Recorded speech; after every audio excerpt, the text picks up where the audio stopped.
रामपुर गांव में तेज बारिश हो रही है। बाहर बारिश की बूंदें छत पर जोर जोर से टकरा रही है। राजू गांव में अपने छोटे से घर के अंदर है। वहाँ अपनी पत्नी पूजा, बेटी नेहा और बेटे सोनू के साथ रहता है। जहाँ एक और बारिश अमीर लोगों के लिए पकोड़े का स्वाद और चाय की महक लाई थी, तो वही दूसरी होगी। पूजा, अब मैं और घुट घुट के नहीं जी सकता। हम एक दिन का खाना खाते हैं तो अगले दिन का कोई भरोसा नहीं होता। जहां मोहल्ले के बच्चे अच्छे स्कूल में पढ़ते हैं, वही मामूली से सरकारी स्कूल में अपने बच्चों को पढ़ाने के भी पैसे हमारे पास नहीं है। आखिर ऐसा कब तक चलेगा? बुरा तो मुझे भी बहुत लगता है जी, लेकिन हम कर भी क्या सकते हैं। आप तो दिन भर मजदूरी करते ही है, इसके अलावा हमारे पास और कोई काम कहाई। पूजा दिन भर मजदूरी करने के बाद भी अपने बच्चों को किसी स्कूल में नहीं पढ़ा पा रहा हूँ। आखिर ऐसे काम का क्या फायदा है? पूजा चिंतित होकर राजू की तरफ देखती है। उसकी आंखें मानो सावन की बारिश की तरह बरसने को तैयार ही थी, लेकिन खुद को संभाल कर वो कहती है, चिंता मत करिए जी, कोई न कोई रास्ता निकल ही जाएगा। सारे दिन किसी के एक जैसे नहीं रहते, क्या पता हम इस गरीबी से बाहर निकल जाए। आखिर हमारे अच्छे दिन कब आएंगे पता नहीं पूजा, लेकिन अब मैंने सोच लिया है कि सेठ जी के पास और काम नहीं करूंगा। जब से बारिश का मौसम शुरू हुआ है, उस सेठ ने हम सब की तनख्वाह आधी कर दी है। ये आप क्या कह रहे हैं? सेठ के यहाँ काम नहीं करेंगे तो आखिर हमारे घर में पैसे आएंगे कहाँ से? दो तीन व्यापार तो अमीरों के होते हैं। जब हमारे पास रोजी रोटी का ही जुगाड़ नहीं है, अब भला हम भविष्य को कैसे चुन सकते हैं? मैं अब इस बारे में कोई बात नहीं सुनना चाहता पूजा, रात बहुत हो गई है, तुम सो जाओ। मैं कल सुबह अपने दोस्त रोहन के यहाँ जाऊंगा काम का पता करने के लिए। मगर पूजा के मन में संशय की आग मानो बढ़ती ही जाती है। भारी मन और दुखी आंखों के साथ ही पूजा सोने चली जाती है। मैं आज अमीरचंद सेठ से बात करने जा रहा हूँ। या तो वो मेरी तनख्वाह बढ़ाए या फिर मैं उसके यहाँ का काम छोड़ दूंगा। आप जो कुछ भी करें, ये सोचकर ही कीजिएगा कि घर पर 2 बच्चे और पत्नी आपका इंतजार कर रहे हैं और हमारे पास आपके सिवाय और कोई नहीं है। मैं तो कहती हूँ कि सेठ के यहाँ काम छोड़ने से पहले आप अपने दोस्त से काम का जरूर पता कर लीजिएगा। कहीं ऐसा ना हो कि जोश में होश खोने के कारण हमारी रोजी रोटी भी बंद हो जाए। तुम चिंता मत करो पूजा, मैं कोई ना कोई रास्ता जरूर निकाल लूंगा, पर अब मैं इस गरीबी में नहीं रह सकता। मैं भी हमारी जिंदगी से तंग आ गई हूँ, मगर मजबूरी में हम चुनाव भी तो नहीं कर सकते हैं। अगर हमारे हाथ आया काम भी चला गया तो हमारी जिंदगी बहुत मुश्किल हो सकती है। इस बात का आप ख्याल रखेगा। राजू पूजा की एक नहीं सुनता। उसकी आंखों में आशाओं की किरण यूं भरी हुई थी मानो उसने निश्चय कर लिया हो कि अब वह अपनी परिस्थितियां बदल कर ही रहेगा, चाहे उसके लिए उसे कुछ भी कीमत क्यों न चुकानी पड़े। अपनी मेहनत पर भरोसा करते हुए राजू घर से निकल पड़ा। पूजा की बातें उसके आत्मविश्वास को जरा सा भी दिगा नहीं पाई थी। देखते ही देखते सेठ का घर आ गया। सेठ जी, मुझे कुछ जरूरी बात आपसे करनी है। हाँ बोल राजू, आज का काम इतनी जल्दी खत्म कर लिया क्या, जो अभी ही मेरे पास आ गया है? जो भी बोलना है जल्दी बोल, मेरे पास ज्यादा टाइम नहीं है। सेठ जी, वह दरअसल मुझे आपसे मेरी तनख्वाह बढ़ाने की बात करनी थी। एक तो वैसे ही आपने बारिश के मौसम में मेरी मजदूरी आधी कर दी है। इतने कम पैसों में घर चला पाना मेरे लिए बहुत मुश्किल हो रहा है। या तो आप मेरे पैसे बढ़ा दें या फिर मुझे काम छोड़ना पड़ेगा। अरे वाह राजू वाह, सुबह सुबह क्या बात सुनाई है तूने। बारिश की मौसम में फसल खराब होने के कारण वैसे मेरी कमाई भी इस महीने कम हुई है। अगर एक बंदा खुद ही अपने को बाहर कर देगा तो मेरा तो फायदा ही होना है। जा, तुझे जहां जाना है जा, पर हाँ याद रखियो, आज के बाद मुझे कभी शक्ल मत दिखायो अपनी। मैं भी देखता हूं तू जैसे कामचोर को कौन काम पर रचता है। सेठ जी, मैंने अपनी पूरी जिंदगी आपके यहाँ दिल लगाकर काम किया है और आप मुझे कामचोर कह रही है। अगर इतना ही काम मैंने किसी दूसरी सेठ के यहाँ किया होता तो आज मेरे ये हालात न होते। अरे राजू, जाता है तो जाना, ज्यादा बकवास मत कर, समझा। मैं तेरी फालतू बातें सुनने के लिए यहाँ नहीं बैठा हूँ। डाइट राजू को सेठ की बातें बहुत बुरी लगी। दुनिया तो हमेशा पैसे देखकर ही इज्जत देती है। राजू समझ गया था कि यहाँ ईमानदारी का कोई मोल नहीं, सिर्फ पैसे वालों की बातें ही सब जगह मानी जाती है। डॉट आंखों में निराशा और दिल में अपने जज्बातों को दबाए राजू सेठ के घर से निकल पड़ा। रास्ते में तेज बारिश हो रही थी, मगर बारिश की ठंडी बूंदों का असर राजू के तपते दिल पर बेअसर था। डॉट भारी मन से राजू अपने दोस्त रोहन के घर जाने लगा। रोहन भाई, कैसे हो? सुना है तुमने नया कारोबार शुरू किया है। डॉट अरे क्या बताओ भाई, हाल तो बेहाल है। एक बड़े आदमी पे भरोसा करके मैंने उसे माल उधार पर दिया था, मगर वो तो मेरे सारे पैसे लेकर भाग गया। इतना बड़ा ऑर्डर था कि अब मेरा पूरा कारोबार घाटे में चला गया है।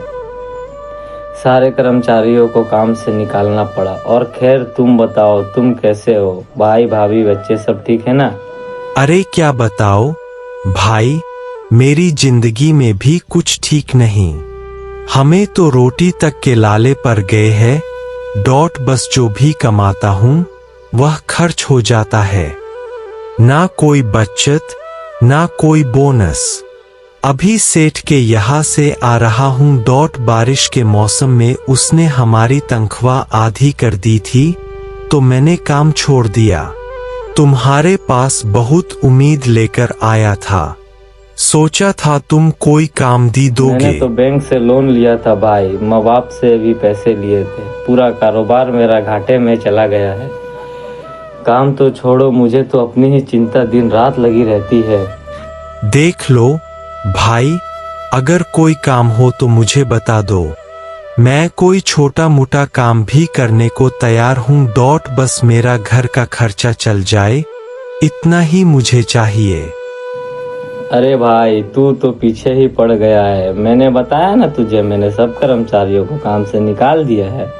अब मेरे पास कोई काम नहीं है। नौकरी तूने छोड़ी तो उसका हर्जाना भी तू ही भुगते। तुझे कोई मुफ्त में पैसे यहाँ देने वाला नहीं है। अच्छा ठीक है भाई, समझ गया। तुम्हारे पास काम नहीं है तो मैं चला जाता हूँ। डॉट भीख मांगने वालों में से नहीं हूँ, अपनी मेहनत के दम पे कुछ काम ढूंढ लूंगा।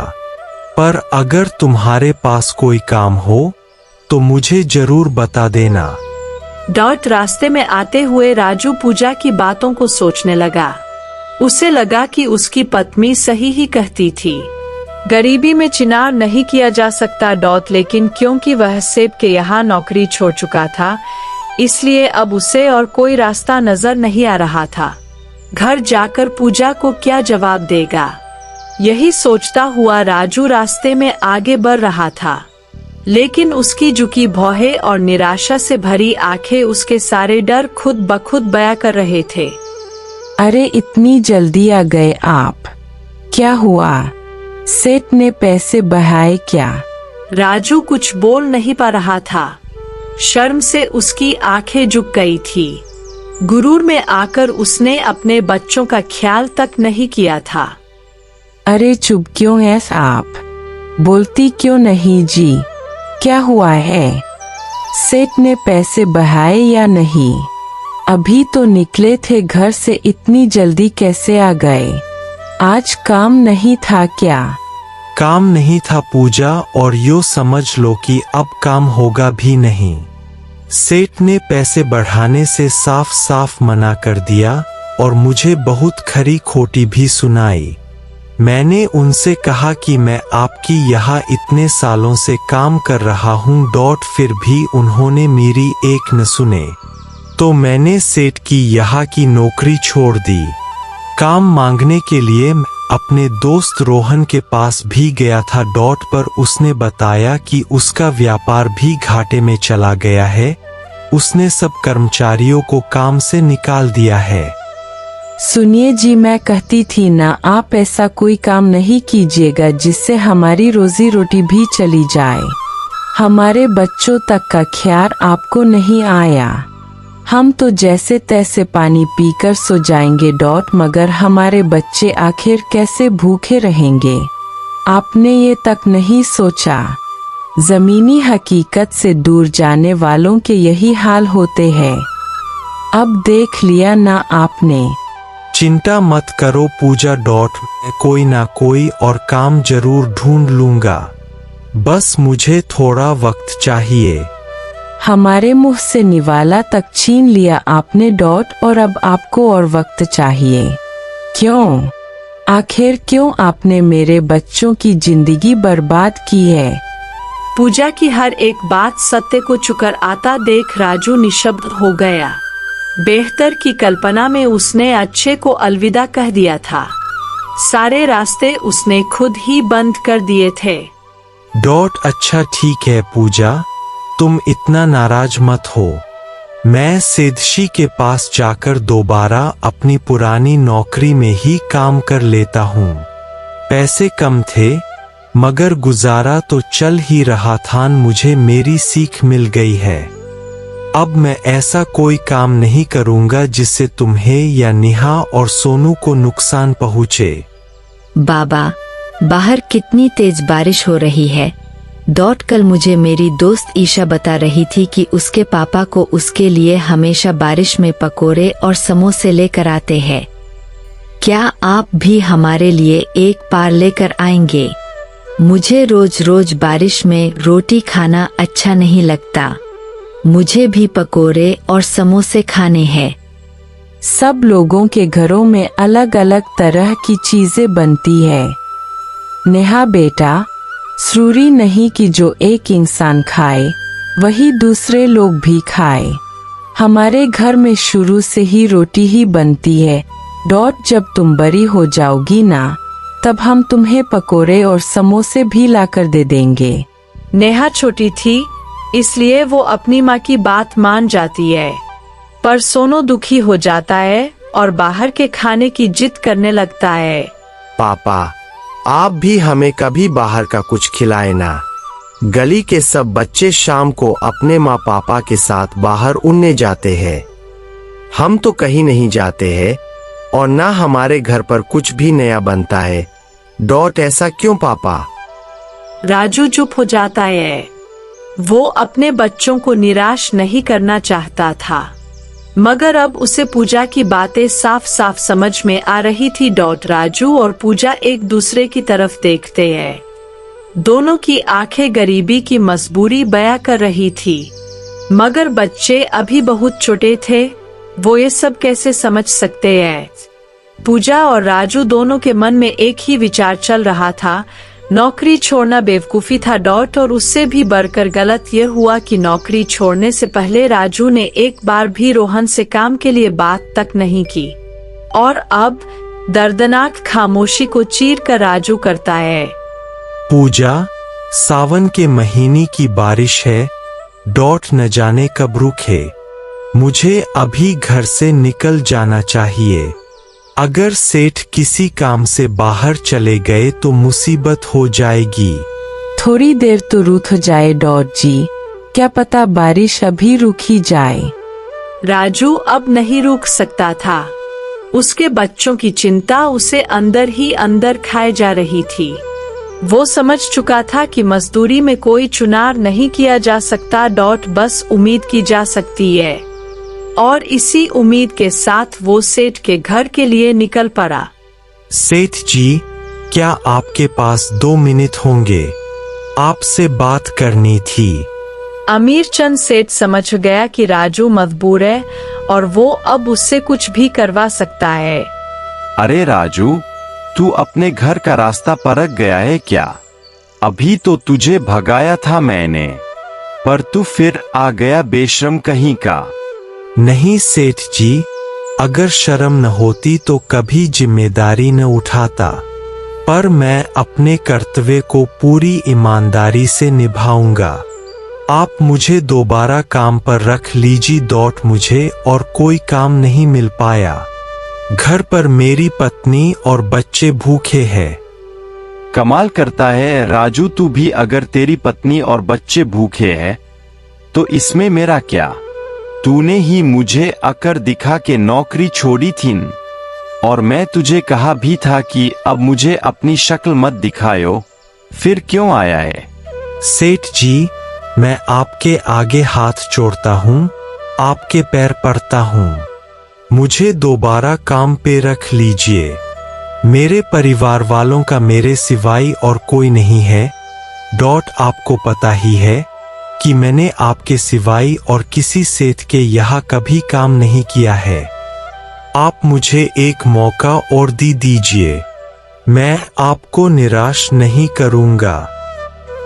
चल, अगर तू इतना कही रहा है तो ठीक है, दे देते हैं तुझे एक मौका और, मगर पहले जितनी तनख्वाह मिलती थी अब उससे आधी मिलेगी। काम छोड़ के जाने की यह तेरी सजा है। करना है तो बता, नहीं तो दोबारा मत आना। यह मौका मैं बार बार नहीं दूंगा। तू सालों पुराना आदमी है, सिर्फ इसलिए तुझे दोबारा मौका दे रहा हूँ। सेठ जी, क्या मैं कल से काम पर आ सकता हूँ? आज वैसे भी आधा दिन तो बीत ही गया है। सेठ हामी भर देता है और राजू अपने घर की तरफ वापस निकल जाता है। घर पहुंचते ही राजू सारी बात पूजा को बताता है। पूजा और राजू दोनों ही बहुत चिंतित होते हैं कि इतनी देर में। अरे पूजा बेटियां, तुझे याद है कि नहीं मैं तेरा चाचा हूँ? नहीं चाचा जी, मैं आपको कैसे भूल सकती हूँ। बचपन से ही पिता जैसा प्यार आपने मुझे दिया है। पूजा के चाचा जी सोमपुर गांव में कई खेतों के मालिक थे। वह स्वभाव के बहुत अच्छे थे और पूजा को बिल्कुल अपनी बेटी जैसा ही मानते थे। पूजा बेटा, कैसी हो तुम? बहुत दिनों से तुम्हारे यहाँ आना नहीं हुआ था तो सोचा तुमसे मिलने आ जाओ। तुम्हारी चाची और भाई भी तुम्हें बहुत याद करते हैं। जी चाचा जी, मैं भी भाई को और आपको और चाची जी को बहुत याद करती हूँ। हमारे दिन तो भगवान भरोसे बीत ही रहे हैं। आप बताएं, घर पर सब ठीक है ना? घर पर सब ठीक है बेटी। मैं दरअसल यहाँ एक काम की सिलसिले में आया था। मेरे एक खेत के किसान में काम छोड़ दिया है। मैंने सोचा राजू बेटे से पूछ लूं कि वो आजकल क्या काम कर रहा है। अगर तुम्हारे पास थोड़ा समय हो तो राजू बेटा तुम खेत संभाल लोगे। वो क्या है ना कि अभी बारिश का मौसम है तो नया आदमी मिलना अभी थोड़ा मुश्किल है। चाचा जी, मैं आपको सोचकर बताता हूँ। वो क्या है ना कि सोमपुर गांव हमारे गांव से थोड़ा दूर है, इसलिए रोज आना जाना पड़ेगा। सच बताओ तो बच्चों को छोड़ के जाने का मेरा दिल नहीं है। अरे तुम चिंता मत करो बेटा, थोड़े समय में मैं वहां तुम्हारे रुकने की भी व्यवस्था कर दूंगा। फिर पूजा बिटिया और बच्चों को लेकर वही चले जाना। मुझे एक ईमानदार और मेहनती किसान की बहुत जरूरत है। मुझे यहाँ रामपुर गांव में तुम्हारे एक दूसरा भी काम है। बारिश रुकते ही मैं चला जाता हूँ वहां। तुम मुझे कल तक सोच के बता देना। सुनिए जी, आप चाचा जी को हाँ बोल दे। इससे अच्छा मौका आपको दोबारा नहीं मिलेगा। चाचा जी का अपना खेत है। आपको किसी सेठ की नौकरी नहीं करनी होगी। जैसा काम आप चाहते थे वैसा आपको मिल रहा है। फिर आप हाँ करने में देरी क्यों कर रहे हैं? अरे भाग्यवान, क्या तुम जानती नहीं सोनपुर गांव हमारे गांव से कितना दूर है? हो सकता है मुझे रोज घर आने का मौका भी ना मिले। मैं गरीबी में जी सकता हूँ, मगर अपने बच्चों से दूर नहीं। जब मैं अपनी प्यारी नेहा और प्यारे सोनू का मुँह देखता हूँ तो मेरी मानो दिन भर की थकान ही मिट जाती है। आपने सुना नहीं क्या? जी, चाचा जी ने बताया है ना, वो आपके साथ ही हमारे और बच्चों के रहने का इंतजाम थोड़े समय में कर देंगे। मुझे कुछ और नहीं सुना, आप चाचा जी को हक कह दीजिए बस। भाग्यवान, मैं पति होने के साथ साथ 2 बच्चों का पिता भी हूँ। दिन भर तपती धूप में खेत में काम करो और घर में आओ तो सब कुछ खाली। ना पत्नी ना बच्चे, मुझे से ऐसी जिंदगी नहीं जी जाएगी।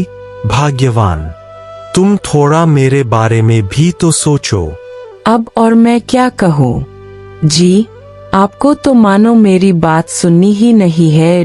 मैं जो भी आपको समझाती हूँ आप वो समझने की कोशिश तक नहीं करते। अगर आपका यही फैसला है तो सुन लीजिए फिर। अगर हमारा घर का खर्चा नहीं चल पाया तो मैं भी मजदूरी करना शुरू कर दूंगी। पूजा की यह बात सुनते ही राजू समझ गया कि अब उसे चाचा को हाँ कहने ही पड़ेगी। पूजा के कठोर शब्द उसे उसके जीवन की सच्चाई बता रहे थे। त्याग तो मानो उसके हाथ की लकीरों में विधाता ने मोटे अक्षरों में लिखी दिया था। भारी मन से राजू ने चाचा को हाँ कह दी। फिर एक दिन, अरे राजू भाई, सुबह सुबह कहाँ जा रहे हो? बस भाई, सरकारी दुकान से राशन लेने के लिए जा रहा हूँ। लाइन बहुत लंबी होती है, इसलिए सुबह ही घर से जाना पड़ता है। तुम बताओ, तुम कैसे हो? और सुबह सुबह यहाँ कहाँ? भाई, मैंने एक नया व्यवसाय शुरू किया है, बस उसी के सिलसिले में तुमसे बात करने आ रहा था। तुमने कहा था ना कि कोई काम हो तो मुझे बताना। अच्छा भाई, ठीक है, पर पैसे कितने मिलेंगे यह बताओ। वो क्या है ना, एक पास के ही गांव में मुझे काम मिल चुका है। बस 2-3 दिनों में मैं वहां के लिए निकलने वाला हूँ। काम कुछ ज्यादा नहीं है भाई, और पगार है पूरे 10,000 रुपए। अरे क्या रोहन भाई, तुम्हें भी सुबह सुबह मजाक करने के लिए मैं ही मिला था? मैंने 1 महीने की पगार पूछी थी। अरे हाँ भाई, मैंने भी 1 महीने की पगार तुम्हें बताई है। क्या हो गया है तुम्हें? मैं मजाक नहीं कर रहा हूँ, और ना ही मजाक करने का मेरे पास टाइम है। बहुत व्यस्त रहता हूँ मैं व्यवसाय संभालने में। तुम मेरा टाइम खोटी मत करो। साफ साफ बताओ, तुम्हें काम चाहिए या नहीं? हाँ चाहिए ना भाई, बताओ कब से आना है? मैं तो आज से ही, बल्कि अभी से ही काम करने को तैयार हूँ। रोहन जितना चालाक था उतनी ही मीठी उसकी बातें थी। उसने राजू को अपने शब्दों के जाल में हंसा लिया। राजू भी बहुत सीधा साधा था।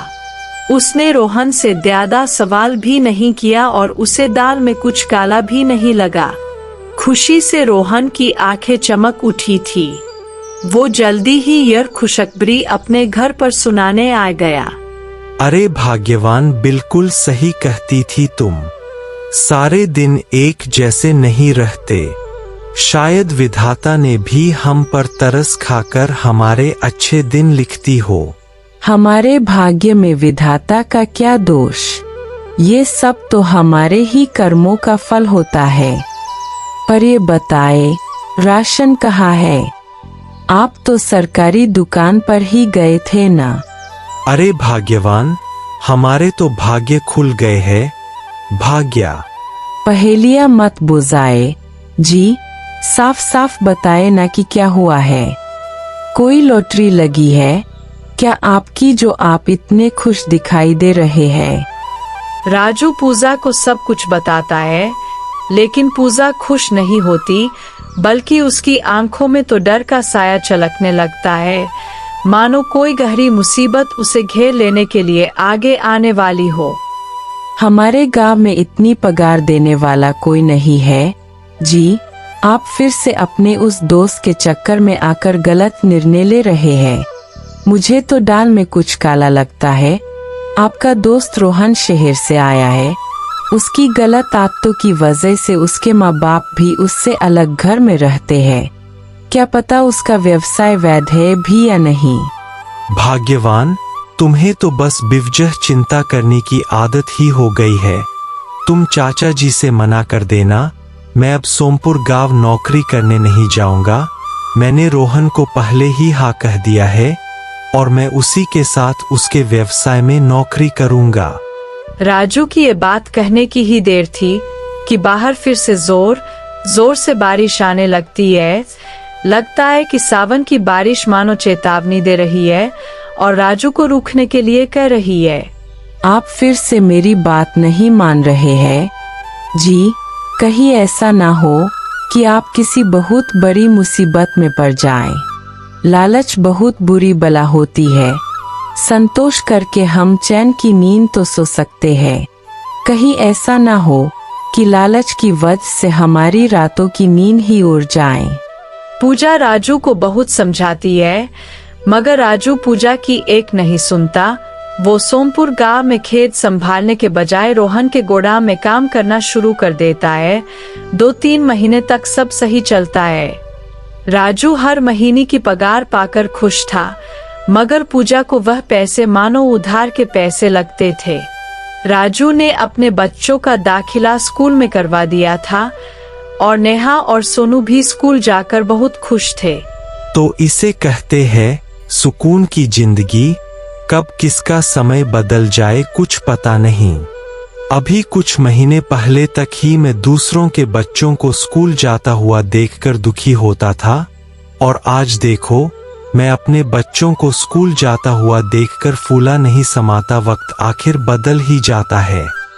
सुनिए जी, पता नहीं क्यों मगर मुझे कुछ ठीक नहीं लगता। लगता है मानो ये दिन बहुत जल्दी ही हमसे छिन जाएंगे। तुम चिंता मत करो। जैसा तुम सोच रही हो रोहन वैसा नहीं है। मेरे साथ और भी बहुत लोग काम करते हैं। यहाँ तक कि रोहन की सरकार के बड़े बड़े पदाधिकारियों से भी जान पहचान है। उसके व्यवसाय में सब कुछ वैध है। बस राजू का यह कहना ही था और रोहन की पोल खुलनी शुरू हो गई। कभी गोदाम में पुलिस आ जाती तो कभी अचानक ही रोहन गोदाम की छुट्टी कर देता था। आए दिन पुलिस की गाड़ी सायरन बजाती हुई रोहन के गोदाम पर आती।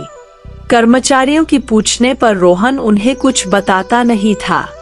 कभी पुलिस 10 दिन में ही वापस आ जाती तो कभी 2 महीने तक कुछ नहीं होता था। सुनिए जी, मुझे कुछ ठीक नहीं लग रहा है। गांव वाले आज बातें कर रहे थे कि रोहन जरूर कुछ ना कुछ अवैध करता है।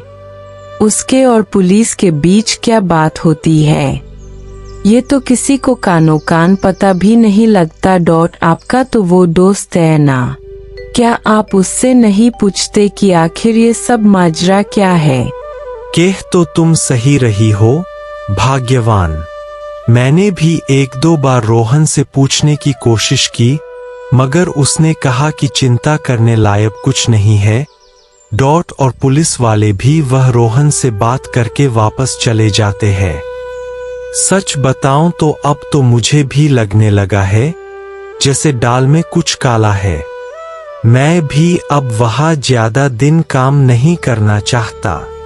तो काम छोड़ दीजिए ना जी, हम 2 रोटी कम खा लेंगे लेकिन सुकून से खा लेंगे। मुझे लगता है कि कभी ना कभी रोहन का काम जरूर पकड़ा जाएगा। इसलिए आप जल्द ही कोई दूसरी नौकरी ढूंढ लीजिए। कह तो तुम सही रही हो भाग्यवान।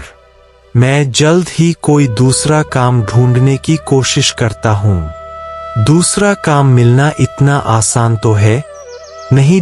थोड़े दिन तो लगेंगे ही। तब तक तो हमारे दिन यूं ही शक में गुजरने वाले हैं, क्योंकि रोहन तो किसी के भी कुछ पूछने पर कुछ बताता है नहीं। सावन का महीना जारी था। बाहर फिर से बारिश शुरू हो जाती है। इतनी ही देर में राजू की बेटी नेहा उसके पास आती है। बाबा, स्कूल वालों ने हमें एक नया प्रोजेक्ट किया है जिसके लिए कुछ पैसे चाहिए। बाजार से कुछ सामान लेकर आना है। देखिए जी, आपको ही शौक था बच्चों को बड़े स्कूल में डालने का, अब आए दिन कुछ ना कुछ प्रोजेक्ट के बहाने पैसे यूं ही खर्च होते रहते हैं। अगर अभी से ही बचत नहीं की तो हम आगे उनके भविष्य के लिए कैसे पैसे जोड़ पाएंगे। भाग्यवान, मुझे तो याद है मैंने पिछले हफ्ते ही कुछ पैसे दिए थे नेहा और सोनू के स्कूल के प्रोजेक्ट के लिए। यह कैसा स्कूल है जो फीस भी लेता है और ऊपर से आए दिन ऐसे खर्चे भी कराता रहता है। अभी बारिश का समय है, आपके पास कुछ खाली समय भी है, क्यों ना आप बच्चों को किसी दूसरे सस्ते और किफायती स्कूल में डाल दें। इस स्कूल का खर्च करते रहे तो बचत कुछ नहीं कर पाएंगे। राजू हाँ में भर तो देता है, मगर उसका चेहरा साफ बयां कर रहा था कि वो दुखी था। पगार पहले से बढ़ गई थी, मगर फिर भी खर्च इतने थे कि अभी भी बच्चों का स्कूल का खर्चा नहीं निकल पा रहा था।